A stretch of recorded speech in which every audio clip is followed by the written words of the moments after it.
Auntie Mirabel Alasane ewa ha ye ne no betwetwe enkomo. Mirabel, afishapa. Batini, afin komete. Afise na de Nyankopon hye so be ye wa abrabo no aye ni nyina manesi. Amen. Delay bi enim this year. Amen. But I be a this besi eni so no. Obebo ayen na yetumi edi so na abemu amayen. Eni nyina agina say ye na ye de besi eni so ye beka se ye pese ye we. Tumi no e wo ye nsem. Nyame ne de owo ho. O say ye mbisa no. Ebisa ni aye pe no. Se ne na asem ne kwa obehwe na wa ye amayen. Ene ye pese ye sua de kakra. But ye be far free. Enkodem na afi ye de akosoro, ye de company. Ye nim se eman mu bebre, nipa bebre na aduane a ye die. Se ube yade. Yade be ba widie mu a dodo ne gina nuane ne nsu a ye nom so. Ene yi se obi a wo ne ba at the age of 1. Obenyini edru the age of 5, 6, 7. How should this kid and akoda no ekwan be so no befa so ama akoda na aduane enuane be na wo so de ma akoda na betumi abo akoda na mana tumi anyini kwampa so da che hine me da se pa me da se se enemato monsa frame se mo ne me bedi sa nkomo yi na ansa na me sha ase no mi chi obia mi mo bibia afihia pa afi yesre nyame ahoden se yentena se ye wa pomudin mu na yama yani enda ho asam na wo bisa me no in fact very very important because at that point no akola we try no for our person woman solid foods for me the foundational part of akwalane life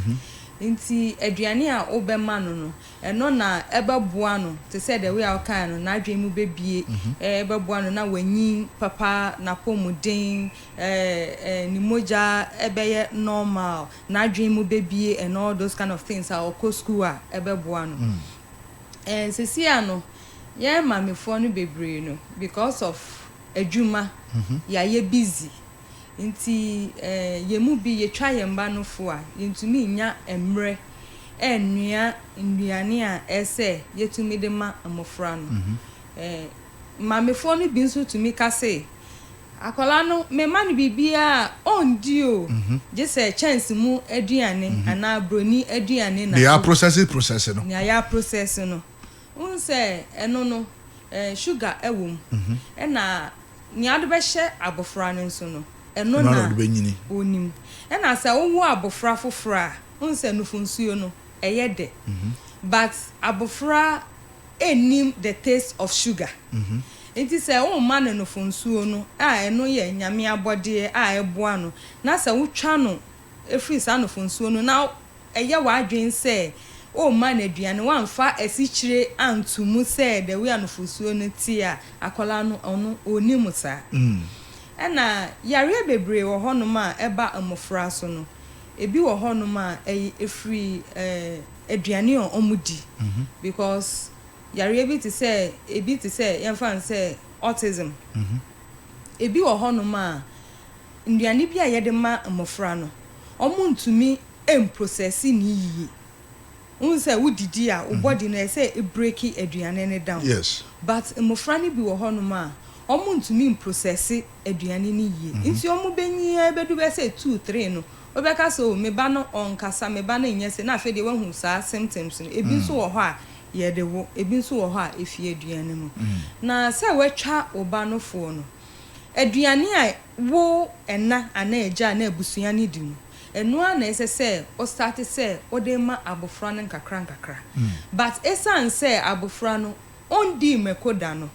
nia akola say we di 6 months yemfa say we di fufu a nkwan no o betumi de unsa abo nkwan nim na de aso ne techema so kakra okay eno sa no eboa akola no ma obeye used to aduane a mudi nti bibia wudi bia no na u introduce so aman nkakra ba je say obepemre na waye ono so ne die a wo ma moko enkum because moko kum na ehihye na ondi nti sa odu moko no ehya ase introduce man say nia wudi no de man a ohun say bi akola no so owonyansa ohun say aduane we moko wo mu a next time the man a ondi ba wo ye na se moko ni mu a ohun say de de nti obedi nti wo ye te say koko ne sa anyoma na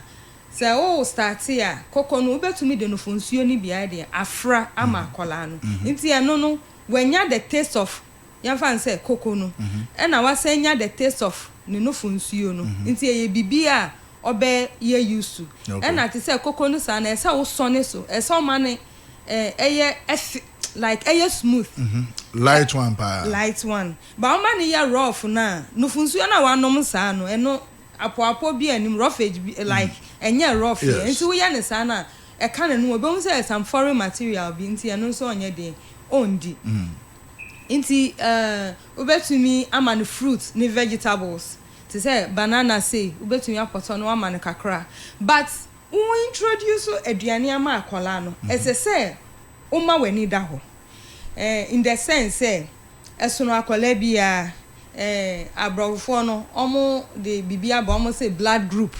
nduane bi wo ho no ma AND OND ABND ana BND but ye nananom no omo ansheda anye blood group sa ni omo nim say abusu bi won beka so yen yechi enwa because ye wi enwa rashi segu yen na no esa otumu say abusu yan we de ye wo na a enwa no wi a ase bibi egu nti yechi nti ano sa na ni omo mojendi nti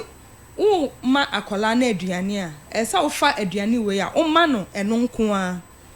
wo ma no eno nko a in the sense yen fan say o ye mori koko o de mori koko no fama no na ondi na observe akola no be say 3 days bi se hwe nye ne ya which means odi mori koko na enye ne hwe na next time no now the fish powder eye amane nkete ya blend ye yinso eni nyina frim na de afra ama abofra no o de fra na no so wa twen 3 days bi o de ma no fama no be say 3 days odi ya no hwe anye no na wahu say okay abofra no odi we a hwe anye no nti aduane ado be introduce ama abofra no eye one by one okay aduane bi te say Tom Brown aduane bebre wom soya beans wom emu wom ebro wom nti watcha abofra no fo na say o ma abofra no aduane all of a sudden na what say Tom Brown ye nti wa akototo nyoma millet sogu mudi bibia afra na wa ya ma abofra na amwa abofra no esa wo introduce aduane no ama no nkakra any fruits any vegetables and I am mofra no so obi wo ha wedi one or co school ba o co school no ya de ne ko ne mami ana ne papa ya kwa adwuma ya de ne be ko school anopa be say 7 ya be wa go fa ne be say 5 nti you be didi breakfast lunch one sha supper kra any mo snacks but snacks no e de na ye de ma ye mofra no that's the next question person me dey bas because I have seen situation akoda na school you top biscuit man na afi ya top drinks ahodo bebre na de gu ni bag mu na afi wo de ko sa akoda no sa no ma no eboa Debbie, that's hin emwa because most of those things base na ye was sweet na be your friend aspartame ye the shame say na be your drinks e be ye de ebi nso wo ho no ma sugar e na ye de agum but abofra na onyi no sam pempen so no on sheda ehia sugar bebre because in yane na ye di na etani to sugar carbs na ye di no etani to sugar enti abofra go school na wa pack sa drinks no wa sa pack biscuits aka ho enshada emwa obema na aduane sesia no apomudin is very expensive but say one invest time into gaining good healthy like health obe invest sika to gain health and then in the end you might not even get a quality of life that you want so you might have to invest time energy money and effort into uba ko school o de wa ma na aduane no eja enumde de e wo ye nyina ye so days because it me try enum but ubetumi apake fruits wa pake fruits no na wa wo hwa ubetumi aye wa wo local drink bi e wo fie na wa pake kakra na de ama akola no na wa ma no aduane a wa ye de wasa anoa because ye mu bi bebre wo ho ye nu aduane wa bontin a ye de nyoma ebema aduane no aye den aye de egu aduane no but spices no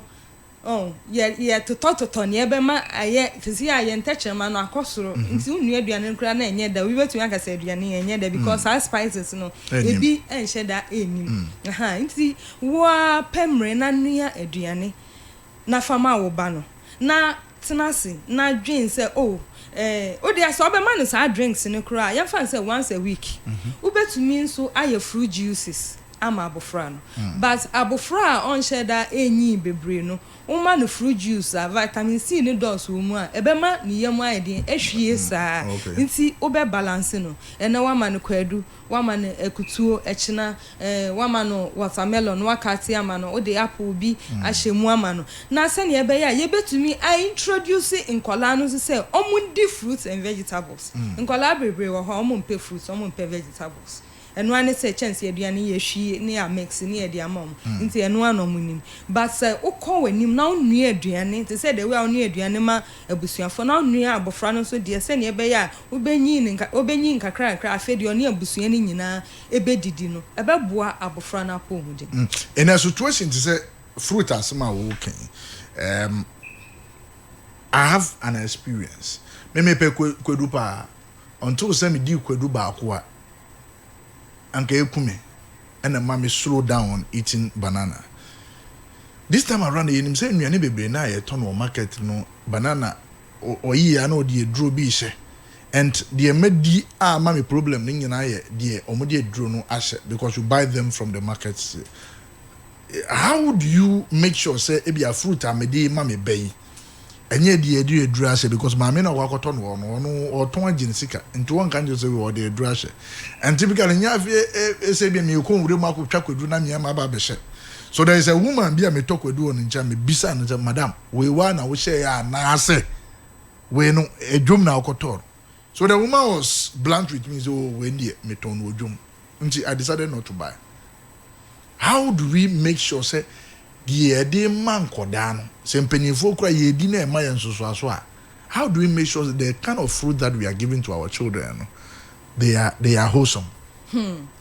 That's the same way the $1 million question because ejomufu no obi wo ho no ma ondwen wo wo ba beton wa pomuden ho obi wo ha ondwen yes obi wo nso majority of them ni sika no pe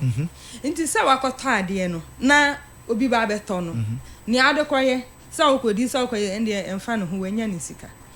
se okodwom na se okoto ade a bibi ti say mango ti say the way obi say maame no say we oto ni say ebi no mo ho mo kan no kre mi bi say mango rebi say mango be dey no hu say we ye de adura sha na say ye fa aduru nhye o ka kire mi say mango no say e ba fofora say un say ye local mango no ni season no e ba fofora prepare ho nkoto because at that point ni di amafo kon ado mango inti omuhu mango omo pepese omo beto inti market women no instead of some be twen na edu season no na omo de aba no omo prepare omo ho eti e de carbide e bi de carbide e hye se ne ebe ya ebe break insem inti eno sa no eba udi a oti se emu ye de emu ka enye de te se o mango na udi no ebi wo ha udi emu ya apo e na se o hwe mango ni skin nso a ni nyina enhye da embrace uniform ye mango e na kwadu na ya atan so mo de carbide na ehye no na ebi nso wo ha pineapple brofre nso mo de carbide no nso eboa no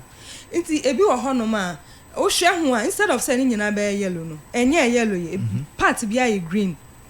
part bia ye yellow unhu pe e so unsa de we o ma force no say ye ripen no ena unse mango unhu mango e was scent e was scent kama bi pa enti sa ukoto mango na say local one na bomodi anafa na ho na hwe say e was scent na say wonti scent bia eno say was scent na e kire say ye nhye da emfa eduro bia embrain ye no ana abre enti say mango no be twen na aba afedi abu afedi obetumi adi at that point no aba bebre into market woman bia mfaka by den enko eden enko hye ne ebe ya ebeba bebre so what ya say nti eno no aba bebre ofa obehun bi eno de eno no natural ena mango no ebi wo ha wo hwe ho a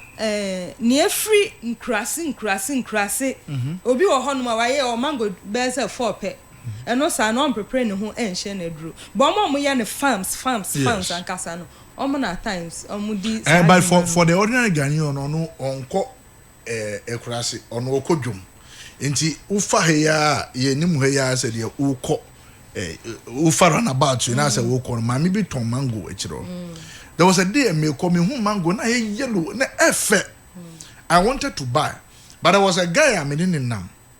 ono from the northern part of Ghana hu mango was mango where they drash mentor but how many people would know say looking at how juicy the mango is aye yellow kama efe obadun aga say we ye dey drash ebi wo ha because ono so akokoto market o no no ba beton ebi wo ha uhu but ni amiminim a so bi tie na say obefa ebeboa ne say obehwe ni nyina ho say okoto kwadu say ni nyina no part ni bia bre ebi mbre dua baako unse kwadu de ufa bunch na ebi tumi bre tin ebi but when ni nyina bre together ena part na ebi ye green ebi nso ye yellow eno de say utumi unse eduro ne ye de ahye na wodi say wonya sure kra wodi baako a ubehun say kwadu say mfimfin no and taste it say the normal what some funny taste ewom nti bibi sa na say water you don't have to say would sika on the say would kwadu de say local na say brea na say emfa aduro bi an share taste ni ye uniform ye sweet but sa wodi wie na we touch am so yo somewhere bi pe is an indication say ye the aduro ahye nti bibi sa no all do sika no and say would go yem nti ye kan about fruits Cecilia, we are in January. Fruits, that me be some fruits bena osha ewo in season. Medium tell the pie watermelon and always at the safer side. Watermelon I move a drone shit. In why they catch all that? I know what they do say. You go Bibia Bibia Kakrako. What I'm only a draw shame and a break. Oh, and yes, and the brain no, but who say Cecilia no, who say yen seeds no. Yes. Yan shada ni yan find say original seed. Ni modified seed ni bi wo ho a just okoto no wa bedua ansa na wanya. Wo ka say nia wadua no wo twe na the seed na hye fam a o ya emba. E na eno nso no ne pest resistance no ye very low. Nti ubedua ade na be kama but obehwa na pest ebi wo kra na pest ni wo mu de dada ebenyi ebedu mpempen so bi na say ade ni nyina nti ebi no mo ho no ma omutumi preserve seeds no with chemicals kakra ebi nso wo ha fruits na edu mpempen so bi ebe spray your fly bi a friend fruit fly or not I say fruits pa nti so bi a oye fruits on a large scale no to prevent the fruit flies and there are traditional ways abetumi yi fruit flies na free o farm wo and I yawo the other way artificial way obe spray so a fruit flies no omo mba ho no me yokuani na se makoto asase na medua ndobai na me pese like me beton na se muaba be hamia e de na o hwa da ache me obe spray nti akuafo no so sa no me but me be say question be say see how hwa fruits be na e wo in season alasa me uza alasa ba yoyi aba okay guava enso wo ho guava enso wo ho nti unam krom na hu bibi ti say alasa dua no that's why alasa dua da ye dua kese alasa dua ye nhye da mfa chemicals enye na the way alasa dua ni te dua kese na wo so nti omofo ekoso no matwitwa omapuni no nti egu form and normal say no mo dey aba market nti unam dwom na hu alasa it is so rich in vitamin C but modern na tobi na dia nyagopon ni nyansem no boy no it is not fruit adebia or hot say kutu alasa seasonal fruit your seasonal fruits. They are so rich in vitamin C. Until to me dibiato say ebe kwa ebe boa ebe ma so apomudin no. But obi wo ha onto alasapo enye de e ma ne bada say undi. Ne ba nim the taste of alasa. Nso ye Ghana ni pepepe. Your onto ma ne ba. Your local fruits, your fruits be a friend yellow mombin. Your friend no adon tree mu. Other ones minim de uko krom na hu bi ato. Introduce those fruits to your children because no they are organic. Yen shedan fa edro bia enye de enkan. But nearby every day no because the demand is high no. Ebi wo high to mission no edro kakra se na ebe ya almost every time it will be in season. Yen hwe say the chain of eating Ghana uko abrofo no wa omuzo omode na different Ghana wo sori anopa yesi breakfast ye num tea na ewia na yesi o lunch no heavy na nwumra akwakoda no heavy na afi odi akwakoda people are saying say it should be the other way around wo sori anopa na you do heavy and light. How should it be? Because eney obon say yesi obi fuwa ye kese yesi aduane odidi wia no ada odi heavy no the other. Is that true? How do people end up having belly fats? How do they reduce belly fat out of eating habit? Okay. Me da say. Oh, sa same way aduane die no. It depend on adwuma nso a oye den oye. Se say me fa woda chi say o sorry anope wa ba ha obetena ha till 10 na obepon obi wo ho no obet yen fan say ha your office obetena the whole day otinika mu no obepaake ye opaake ye wasi owaba adwuma obi obekwa kotena ne ka mu okọ obi a wabre odufi odidi wie pe na waye den wada okay on say duane ayedi no ene na ema ye energy nti anope wa sorry we di kenke na we di no ediana like energy amount ediana out there energy amount it doesn't expect you to probably sit down with it and not do anything so won humi eduane a we di energy na amount na o de humi o blink o eye o ma on saso o nante ni nyina no energy na amount ye saade but unya energy ni too much na so wan fa nya hwe a ewen edaso tu mu na pile up uko fie nso a uko didi wie ya o TV n'anima na wada TV ni ebe to nyoma ma na like lullaby na wada ade achi the same thing but obi wo hono ma oye adwumaden obi ti say carpenter ni obi wo hono ma oye mason obi wo hono ma oton ade nti saa no anopa no wanya obanku bi wanya ofufu obi wanya obibi depending on obi wo ha ope heavy meal in the morning obi wo ope light meal but Saudi light meal na de adwuma emfa nti o hia heavy meal say na ebe ma more energy na de ayesa adwuma no nti obi ti say wo wabetena office say you have to check aduane a obidi anopa say something very light ebe boa but obi oye carpenter na mason untumi man bibi light awia say no obehwa wan hwa obekofie no na ade asa nti awia sa obenya aduane emu yedura na wedi by the time I obedu fie no na aduane no adigest fine na break it down fine into do fie something light na wedi aka ho wudi ka ho a enhada endi entina se enda eyedin because obi wo ho didi the whole day na uko na udi aduane a obi wo fie nko an odidi ba onya di se aduane na the weight of the food no any your fatigue level no emerge a ema wo ye bote obeda sesi a nti eno so an shaw ho din na ka tron wo say if in class where did you at this time if it is 30 minutes you be engaged in a certain activity and yes obeta na say enkasa nko a wo de nante pace up and down nante eno sa no ema aduane no energy level no eba fam na de akoda Bobi ohonuma onye di anisa da aduane mu nkura na wada because wa bre eno sa no oya sa build up ni bebre no aduane no aseti wo body nim nti in the end no obanwu echina na wanya yare we echina no wanya because sugar na build up no you didn't use the sugar you didn't use it etu still na da bia de bi gu so na wo talk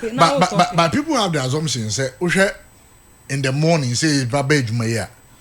say me di banku for example in the morning na me di ebia fufuo in the afternoon within the day ni nyina ebia me ye adwuma even though office work for example say ebia me te computer echi me ye bibia den a me wi a me nante 1 or 2 me sorry a mataka mu na me kofie me kofie na menim say oh ebia because me say sorry ahomachi aba adwuma ntina by 8 o'clock na me da and it's not that 8 o'clock na me dru fie na me say akokodi emu no anase me say akokodi benku na bibi no I should try and do it light say bia nka me dru fie kura na ka me say me fa ne fruits na ka ma wiwi fruit ni bia but nkofo so say kwadu say udi bebre nso kwadu ye ndi ni bebre me da metumi tai kwadu pa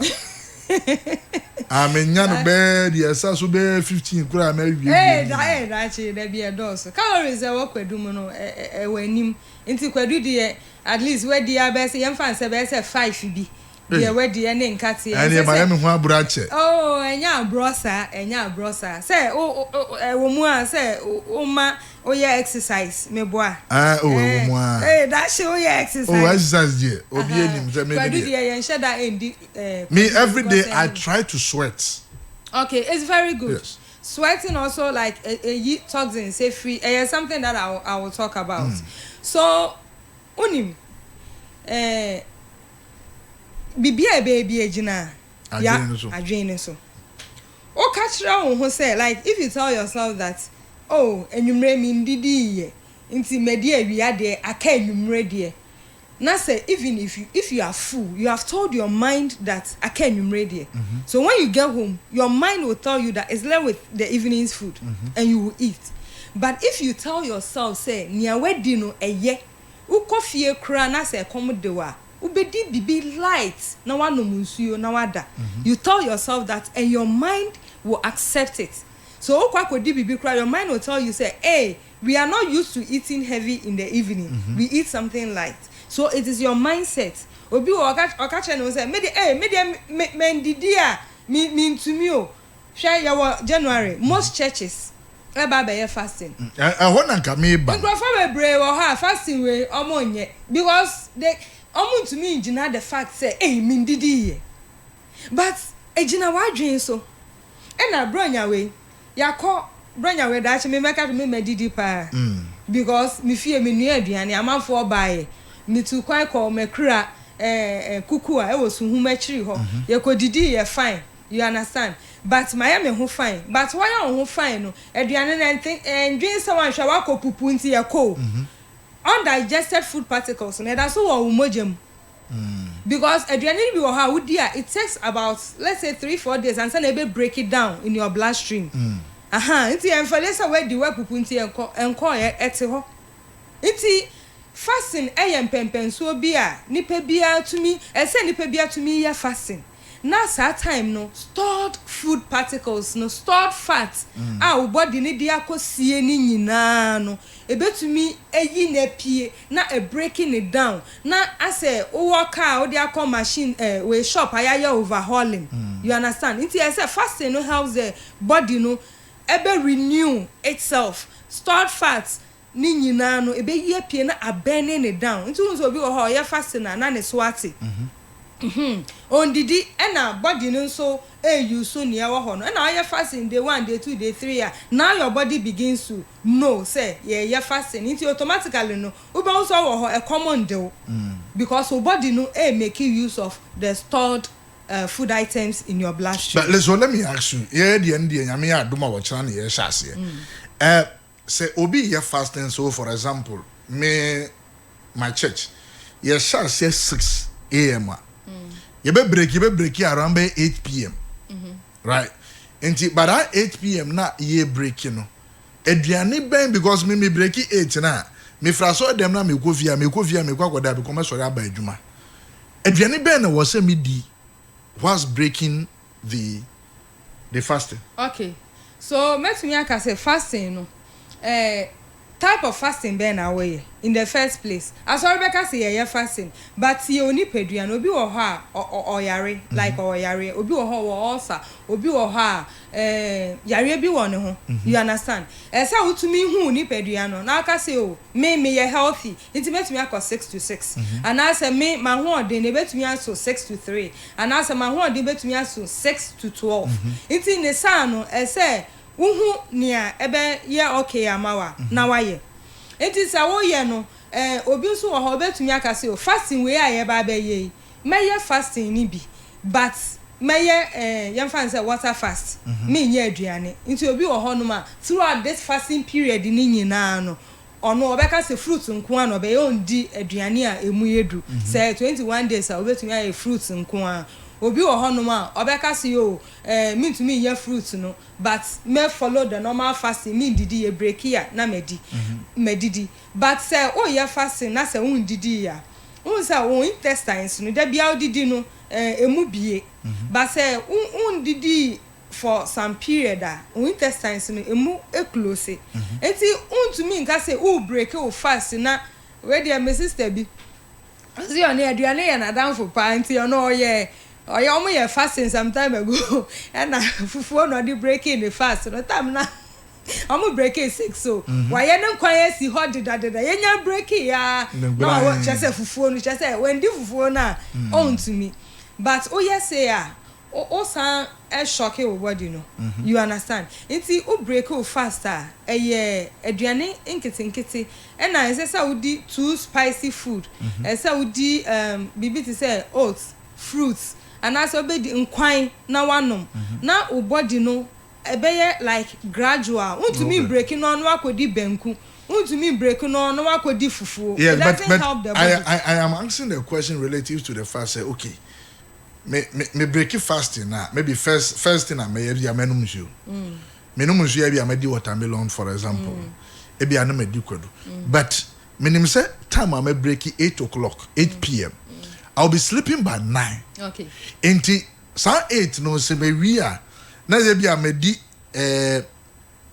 manum nsuo medi watermelon medi kwadu a do I necessarily need to eat or say me to me di bibi ti say dokono. Okay. Or say me to me num bibi ti say oats. Matewa say. Okay. You for example, you so by 8 na mo be break no. By that time now be did you know I said you go to bed because you have to come to work the next day. So you have to consider your person. Knowing that this is your work schedule. So if this is your work schedule now, why do you have to go to 8 p.m. night mo be breaking because it isn't say oh yes I why boni wanyame animo no esa who say by 8 wada iti wono instead of yamfa ne say 8 na mo be breaking no wo twe bra anim twe wo de no e bra anim na to me break be say yamfa ne say 5 and I say 6 wo didi wi a by 8 no na at least aduane no atọ wo yam kakra na watumi asor wakoda no asori the next day unim say wo ye fast na wo didi a ondru mo mpa yo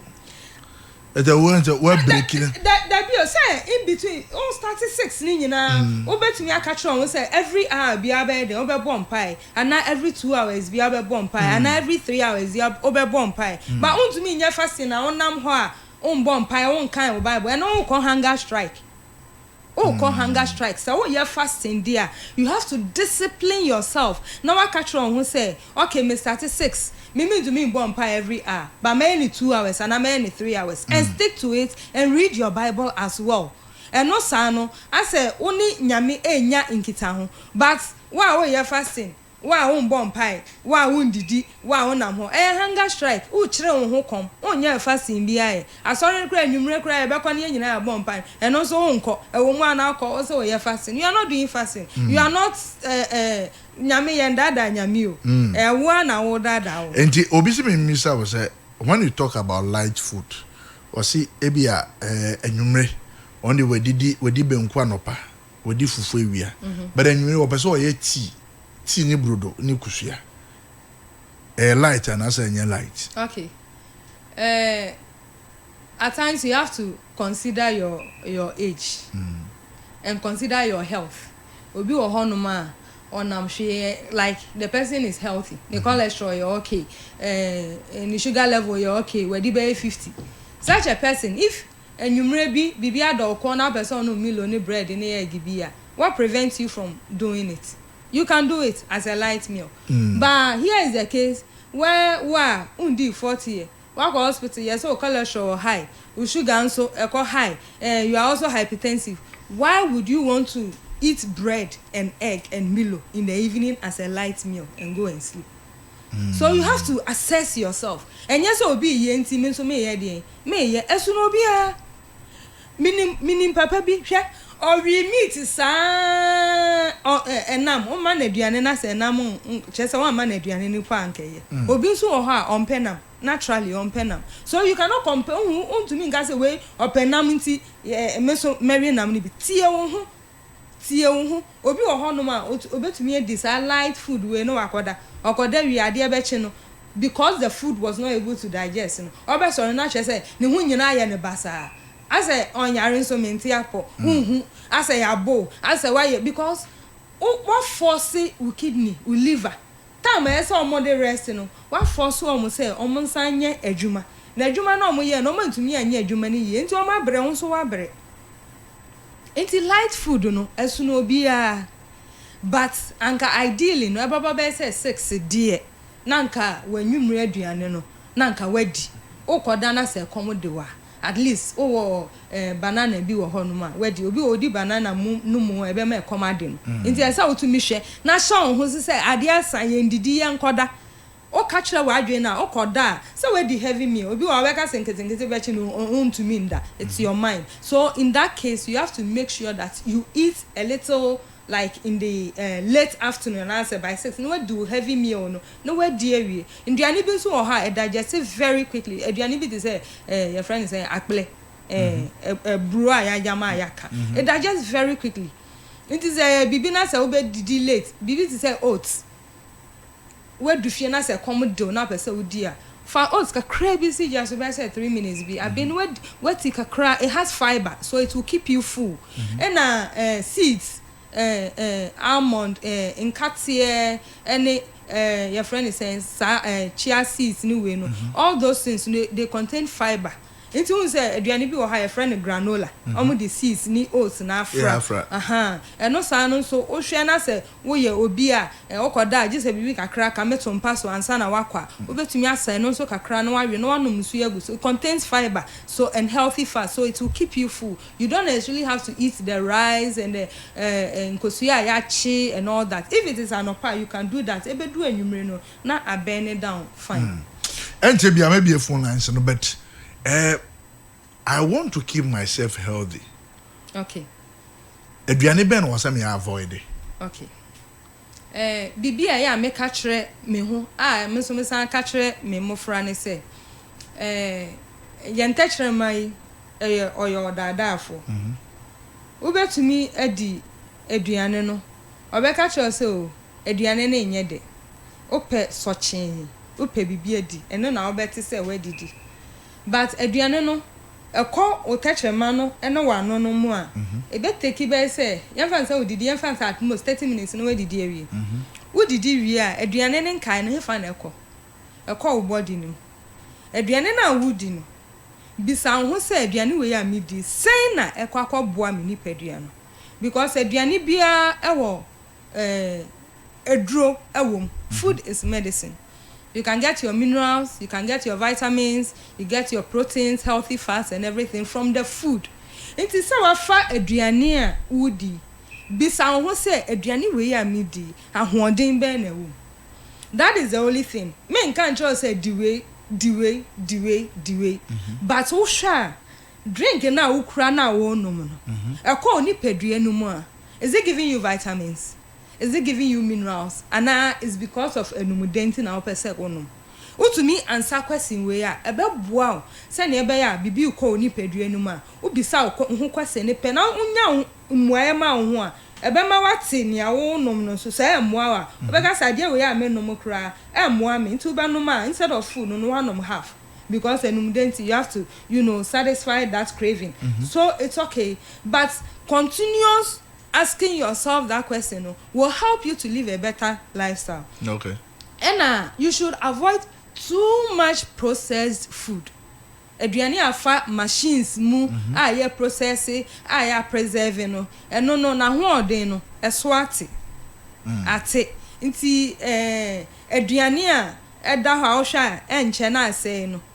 san nuane no eno ye ade a otadi a ebeboa. But ade a ya preserve wokọ ewo shelf so once in a while obetumi ato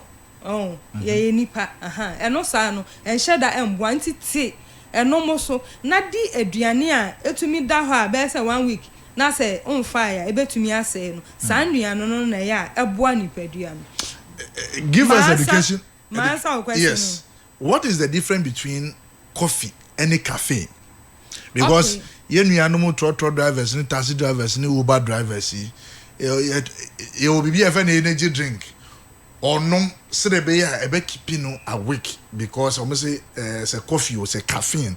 a womb. What is the difference? Which one are the only affair but me abwa? Okay. The body. Coffee is a product. It's a natural product, but it contains caffeine. Okay. Unse tea bean so or your friend green tea, so what is that? And also contain caffeine. Okay. Nnuane bi wo honoma, herbs bi wo honoma, ni nyina contain caffeine. Okay. Obi wo ho a ofa bibi na se caffeine wo mu a emanenda. Me say me fa coffee a emamenda, I'll stay awake until me nom coffee. No, me go me fa na me dam mo.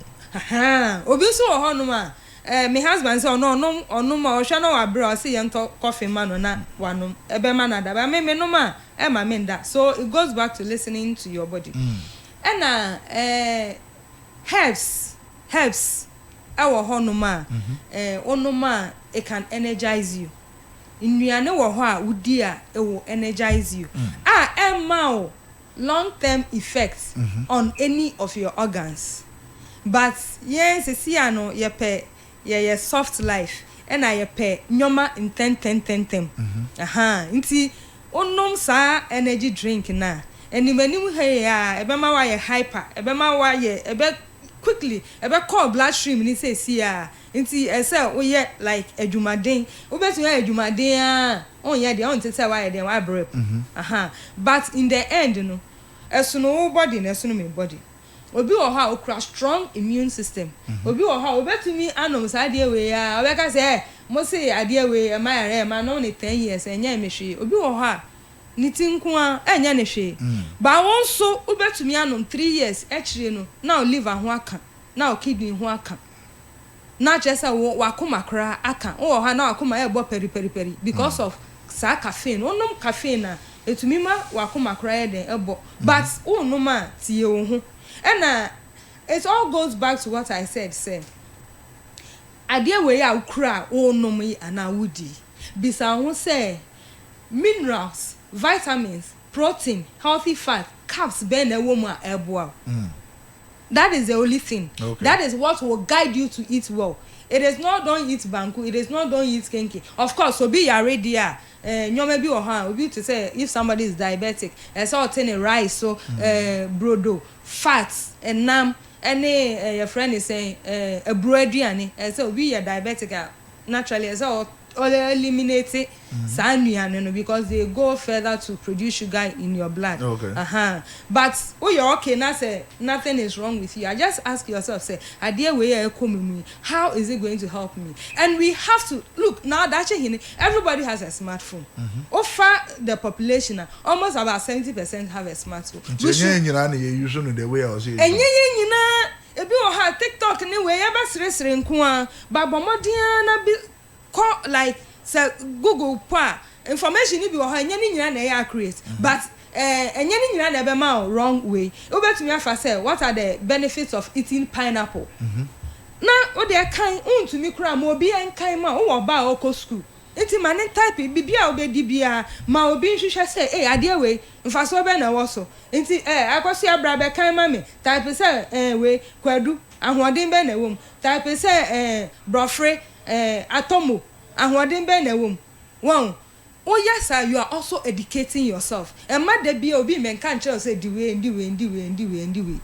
You too, you should strive to educate and know the things that will go into your own body to help you. I am a human being, your figure. This is a imagine with 10 gram or kama. How me body ne me ye juma me da air condition mu fie, tena air condition care mu, tena air condition office. How do I make sure say in a day what the body needs to go through to be healthy? No, matumi. Okay.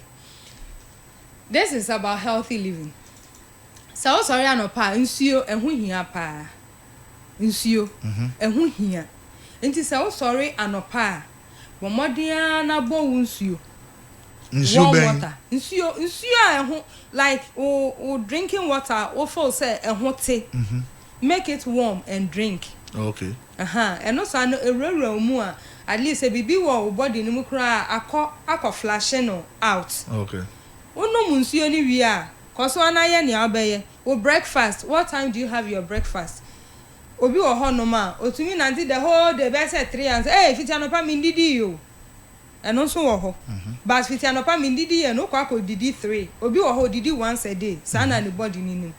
So body ni so nimu sa pomodi anadi wa no pa aduane na ebo be say 4 awe didi obi so didi 3 times. Di wa no pa awia ne wanwumre aduane. Na bomodi an say say o say o ti air condition kemu wa ba office o she suit wa betena AC musa o si awia no kra wa mfa so obi wo ha be say 1 week on fa awia soda enye say utumi ma awia no e kan o body no because yenya vitamin D efi awia mu na skin na se no fat e da ase at times awia no etumi enya too much and sheda enye awia ni tumi na ne sa fat ni bi eda yen skin no ase no etumi reduce cholesterol kra obi wo ho no ma esi mu nko a nti na wa bomodin se enwumre wudu fi a like stress e ma bibia en hawo that 2026 dia en sheda ma bibia en hawo wo hwe na so bi aya kwansidi ana so ojeje wa twane bo because Emma obi emfa na ya embegu gari mu da bia na no wa free now to ona wo dwen na wo hu ne cup na wo yama show da bi try and avoid toxic relationships. It helps you to become healthy and try and also within the day no aduane a wudi no you go school no you try be balanced diet na yesuya wo school pe but it's very key to our survival as human beings and to keep us healthy. So you eat balanced diet within the day no ubedi carbohydrates kakra ubenya wo benku ubenya wo emo ubenya ewo ubairemu potato ubenya na we di fruit and vegetables na we di your friend say we leafy vegetables potato haban ahoden wo mu papa nti say wo ye froye uni kontomri obetumi use potato leaves ye di ahoden wo pa is one of the healthiest leafy vegetables nti obetumi di aka ho na we di healthy fats no obetumi anya bi ewo ye fan say paya obetumi anya won katie mu obetumi anya wo sa seeds na mekaye no obetumi anya wo coconut oil mu ngo koko enya ne ede kala na fra no wa ya abenkwan kra obetumi asani no na de bi aye aduane you understand adwengo na wadibi it gives you that healthy fats now protein na when you fish when you meat when you nkosuya bi na wadi until within the day no you have to make sure say where the balanced diet and a balanced diet in so dia na no nsuo drink stay hydrated drink enough water through the day obi o to me nam the whole day if it's an pakra me no nsuo yo wo yo obi an nsuo nom eya odin a obetumi asset alarm e wo phone so untumi ya fama oba obetumi aya ma ebope ka wo say no nsuo. You understand? Now, o konso a enwumre have restful night. And obi ya wade adachi fa che no. Bone fa che ema wo ye light, ema wa hoden, ema wa pomuden. Ba obi ya wade na ehwumu. De bia wo ya Oni peduane kra enye enije. Obi ya wade afa che no. Bone fa che chi no de na wo ho. Fa che no wan fa ncha Nyankopon se kra ya fa ya bone ancha. Ono so anya de on fan chen and one thing me pese me kan ye wo January mu ye beka say a new year but ye ni new year every day is a new year and a new year no once san wa adwen enye new year just ordinary day you understand it's new year ya hyemu ya fasting me catch am for say omo mbomodin na omo detoxing so obi wo hono ma we didie obey fasting pe esa otumi numu nro bia ebe tumi apejo ebi wo ho ebe tumi ama oyem ahwie kakra ebe pejo na efi bia ehihye baby bia no na eyi apie bomodin na detox ti say na eje efo no nya na eje no oh ba ku bi o mo si na eje bi na ndie wo fa ndie minimum dachi ndie minimum ba esa otumi fa bibia like unipedia no anu fa uyem behwie za this we dwade nsonyu ansa esa utumi eyi fi ewo unipadua nim because aduane a wodi enye ni efi ni nyina na ebesen ebi o ebi hihye corners esa utumi yi na wo ye fasting na wo ye steam bathing nso steam bathing no de ahaban na wanoa na wapekuntu na de akata ho na wahase na watimfifire enti wo ye mohwie no na wo ye steam bathing nso na wo timfifire eze omo asebi o omo hihye coat na omo air condition na be 3 weeks on timfifire da no steam bathing ne be ya masa ne pa papa ebe bua no ze steam bath heat no ko mu na o pulse nso ebie na ndro na ewo we ni mu no na ewura wo mu na etwifi na ba na o sweat obi o sweat long while on sweat until this year dey ye didi ye na ye fasting no na ye detoxing nso ni ye steam bathing ni ye steam bath hu hia pa ye nkantete ye na no wo mu ane ya no ya no drama bebo biansa na ko school omo onyansa se eboa ye se ye twen na ye yare ansa and one thing afi wa last year went to me anya medical check up no but modern na kwa medical check up ni enko check ni pedua no organs nyina ahia na ye beje ahia na ye ni mre ma ye ni pedua dachi ye ni mre ma ye ni pedua sorry ani ye ko ni yaba ba ni pedua no ebedu time bi na wabre wan konso a untumi nko na waka yare bebre aba no obi wo hono ma just wan check it da obeko hospital a check na chese ajinsem kura so no ye hwe ni answer questions na answer answer questions afa it so your driver now okasa say oko long distance because ono ohia energy no the energy to even like come there he cannot even stay focused on the road so ohia sa energy no but ono one thing about it is say otnase for a very long time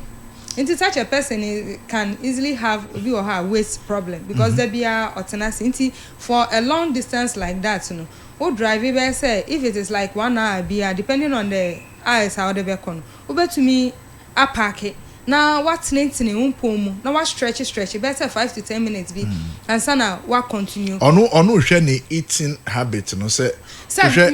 me kan no dey ashame but see odi fufuo na wa say di kokonte enyumre enyumre no time be okwakoda na odi ana say odi no be say 4-5 mu ho so odi ni be say 4-5 mu ho there I don't think it's much of a problem because kokonte even I think will digest faster than the fufuo no enti say odi fufuo na anopa na at least it's good and it's okay to keep you energized for your work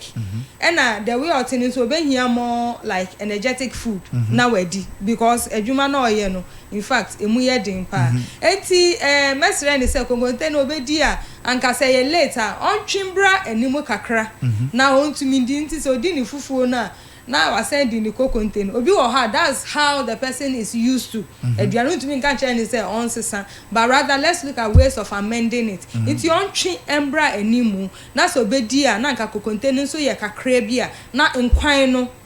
eguhu bebre ebi wo ho no ma mu wo nkruma obetumi agibi na wo de account na say vegetable is ya nkwan kra ye ntwitwa kontomre ni other vegetables say ngum enti ansa anka no so ka ho a anka ebeboa enti on di ne kakra na nkwan no onom nkwan ni bebre it will help him okay yen hwe the second person no ono say em say o say you diabetic na rice nko yes o say rice no rice no it contains starch and I call more it tends to sugar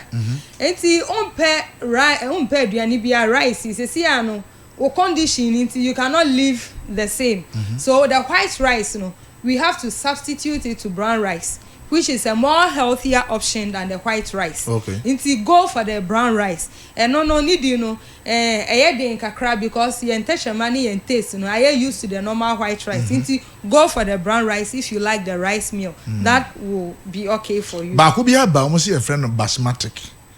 Almost no starch in him and there for the your friends omo dachi no eyi maako e na eyefe but nuanindro ewo mu ne de me to me nka say ewo mu ana say enim but yenhwe the first man no ono so ka say ne ba no o ka say o ma ne duane bia oni I say bia drink ya na ototo man na no so okay when also when you say 8 months if I'm right abofra no ono onyansa o onya abofra onim say o ma no na wendi a obema no soft drink no o de bema no nti obesu oye your friend is saying honhom te abofra nim oye abofra ba honhom enyi ye ni honhom e ya akora na abrewa fa abofra ne tenase ka kire ne say saa de we ya onom no emwa no ma ne nyi enya apomuden ene ne nkasa ka kire ne say opa ne chow opese onyi no nya ho de enya one day kasa da bia one ne nkasa ebe ton asun ebe ton ne honhom beji atum na start ma na aduane ba akonso yewe o ma no na wendi a ekina yewe yes ono so ne de no no a saa na obeye to say obe start say obedidi ba wo ye na nya escape route on dinti obe ma no ade we ya ene da bia obesu na ade ama no omofra no omo treke ye papa omo nim say ade we me ko ka kire mami ana dade a mami bubefu dade nti ene me ko ka kire no omo wonyansa papa ba ene akola ne nkasa na ye na aduane special ma no na wo dada no mpacho se wati ase wo hwe na wo ma no no ndi a nkola bi wo fie ho a omo nyina omo didi no na ade ne de no so akosi wo no aka cha abofra bi so o ma no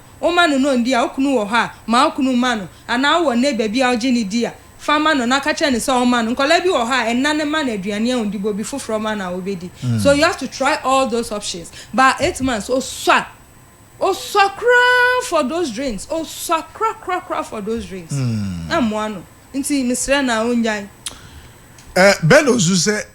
a comedy na na ti edwa no say a comedy we say o ma nyoma na wo yem no mo catch us say comedy o mo unmu o mo ye o okra na the whole day unum nsu ya obeti say uti etumi pile because o body ni esu for bibi nti unim ne saa na o body no so eti entwen ma e common de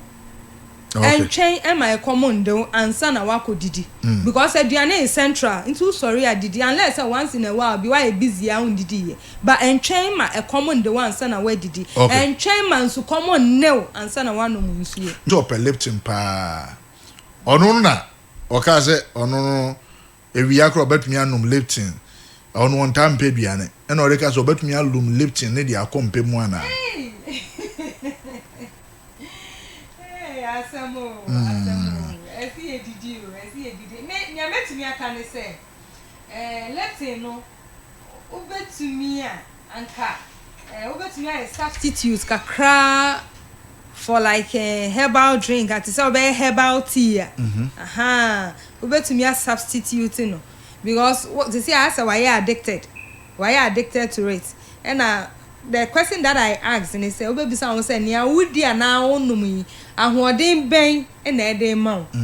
ahoden ben say na adwen mu no na adwen aye we getting used to the fact say so wanom lipton na ne ho nto no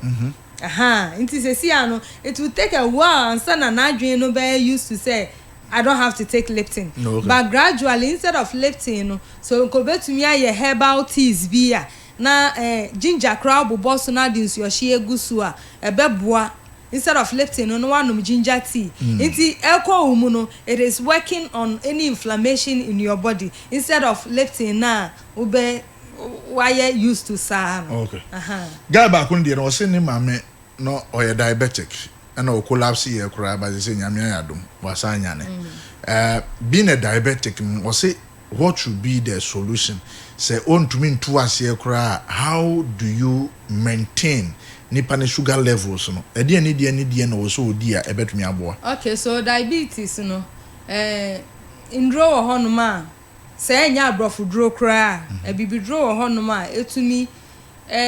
ma sugar no eba fam kura but ni nua ne die mu no nyoma na mebobo so no ense say odi emo aduane flour food processed food oil meat ne sa nyoma no oil de mo kai oil oil no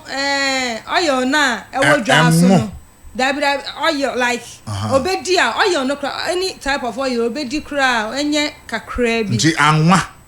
okay anwa na ngo obedi a enye kakra bi but anwa no obedi a se obetumi anya coconut adwengo nidi obi o ndi da eyedin but ndro wom a wudi a etumi bua onipadua no enti se obetumi de no na nkode ya ne frɛ kakra ode ya na aduane a ebeboa no danse oil na ya twitwa ye bubu eton o market na ya ye to no enti sanduane we no ontwe ne ho enfri ho na se ahoɔden wɔ hɔ nso kakra ya mane ndanko asa so tumi sɔre nante a ya onnante nso kakra na so wakɔ hospital ya ma na aduro odaduro so a onhwɛ na onfa aduro no na se obi nso wɔ hɔ no ma ya ma no hospital aduro osan fa ebibiduro onya fa hospital aduro na no afa ebibiduro ya mfa ne sa at least o fa hospital aduro na ma ho be say 3 hours and as offered bibidro ni first ama ho be say 3 hours at least 4 hours na by then no edro no e break it down akokɔ homoja mu say ne be ya en conflict with hospital edro no nti obi obetumi afa hospital edro no asan fa bibidro but don't take all of them at the same time and in such a situation like this no say wa do perfect edro so ko hu doctor na doctor etumi chiro say yes and I say yes. Is it doctors or man badudu na yenyi on de ba krom ko mama me duro bi anka ekunu asemu dachi asemu nyame na eka ye ho nyame na eka ye ho bro be yen fancy your last words na fe yen sorry so it's about almost 15 minutes past time my last words ni ameka ne say sesi a smartphone no ye bra ye tumi hwa ne ya sresre na ya famu na ya da but okwa akoda try at least some 30 minutes to the time abeda there u phone no fatu baby because one fa phone na to baby a wadwen no eye adwuma saa nti eye adwuma ukoda o bre ansa na obeda nti bomode ana discipline won say this time me phone no me dey ato baby is it cry the nkrofo kwa dey show mu pillow ase da so say you be friend na what adia ba kon so ameka kire obi a wotie ne se afi yemfa botaye bi ensi yeni so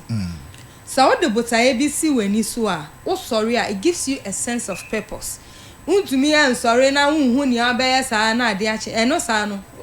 tumi kuni papontem ba fa botaye bi esi weni so oh afi book we mekan awie afi mekan me bible awie afi mesi me dan afi meware afi meye say set date ma ho timelines na wa guide wo ho say ade we me pese me ye fesi wani so wan fancy wani so a untumi ye da bia wo tim un fancy wani so ye na ade ba kon so a mekan say bomodian na wo ye sabe ma me papa wadum pempes bomodian na nya ye fa ne say abusuya na ekuo bi a odon ho betumi obetumi ajoin ni baby a obekwa a yebe ma wo asere baby a you all have a sense of one purpose we utumi frɛ we eni ni di nkomo kakra utumi frɛ we ebisan se ne ho te sen mutumi betumi ahia at the end of the month munyina mu behia na masere na madi sanyoma no eboa manipa enya apomudin eboa pa manipa nya apomudin nti me de besi ha Mamena se Mirabel alasane na mote se ye ne di nkomo no eba na enuane a yedie de ebetumi ama wapomodin a wa bene mu yie pa ebi obi pese ofro ebi obi pese o ne wodi nkomo relative to ni health especially me onkrofo bebra diabetes ze aba bebre onkrofo bebre na da so ne ade ade ebi obi pem moa typically nipa bebre be ka che say if you rely on the above na to certain extent, you know, to me, people will even want to go the local way. Ebi obi pemwa. Me typically, if I get some papa be a potent, I would rather let my mother fall on that one because even recently, on one incommodity, you know, onyaya he want to go. Ebi a nipa ne pemwa or better than the account. Okay. Me passion my number 0242 764350. 0242 764350. 0242 764350. Okay. Nti obi epe muabia ofremia na se me wa kwantre bia na se muabia na metumi aka se doctor we ukone ho a minim say ni see ya metumi a recommend obi ama no pacho an. Okay. Okay. Mama na wase bebre. Enti no enti wo so a wotie ye no na wo so do obi atu kotodwem na ode obi koku ase bayre kama o yesi eno no kama pa. Koku ase bayre de ahoden wo ahoden mpemu ahoden ye wo koku ase bayre mu. Oh okay. Enti omo ware no nti koku ase no be eya mo. Eya mo eboa mema no nso koku ase bayre no unse no wato ne bo na wanyi na ba bia o share wanyi bibia ha no sa ye local bayre na ebi o ha yellow yam koku ase bayre aso bayre sa bayre ni nyina apomudin ehye bayre ni nti sesi akoko ase bayre ho adane me ko ji bi nti dachi me cha obi wa me yo Derek they say Derek do hia bebre pa Derek o hia bebre